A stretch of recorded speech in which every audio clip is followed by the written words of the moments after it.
SoundForce.com.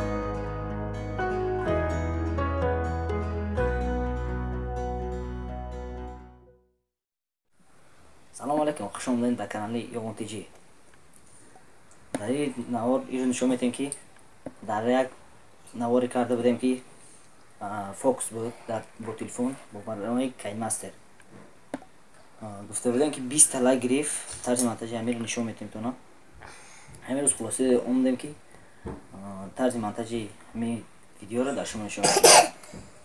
نه چومک نشون داد خیلی نشون داد مال نشون داد در کامنت بنویسیم لایک رو میگیم کلا کلا تزیین میکنیم. انا نگرد پیشه رفتیم این ماستر داخل شده میدیا براوزر رو پخش کرده ویدیویی در کاری رو میگیریم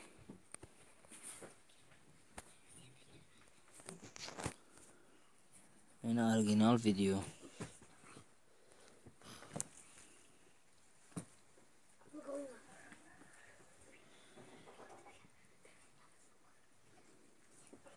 اورجینال ویدیو رو میبینیم که یک مایک یک رنگ باشه باید ویدیویی که گرفتین سلای رو پخش میکنیم مولتی میدیا ویدیویی که یک بار پیش گرفتیم باز همون ویدیو رو پخش میکنیم میگیریم و یک چین کرده هر دوش رو یک چین میکنیم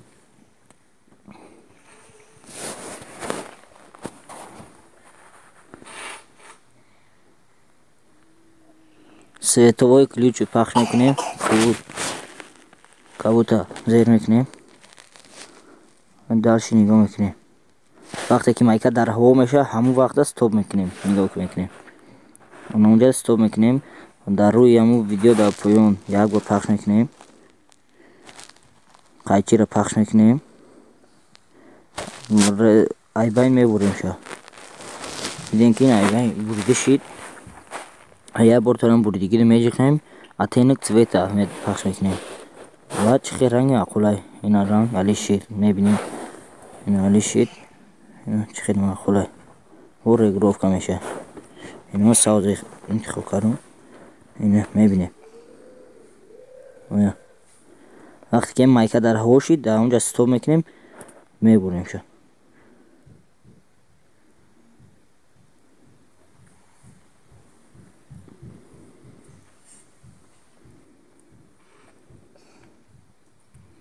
میشه میبریم این بینش اینا یونا همش میبریم بعد در اونجا رنگوش علیش کدام میگیریم موزی نشون میتیم تو نوزده جای هوا در مایکه استوب میکنیم میبریم شای بینش اینا نگاه میکنیم اینا ایش یک نگوش کردگیم این دینگوش نمیجقیم اتینک цвета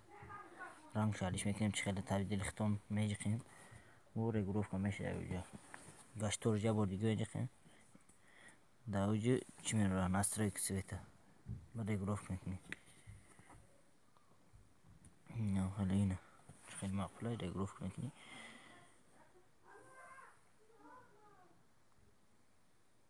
نه صدفش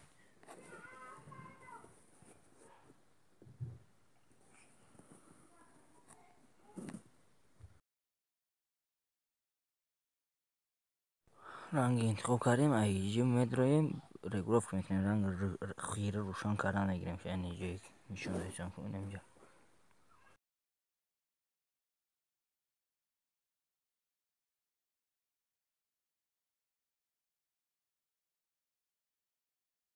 در همجا ویدیو رو که ما با آخر میرسه اگر ویدیو معقول شده باشتونه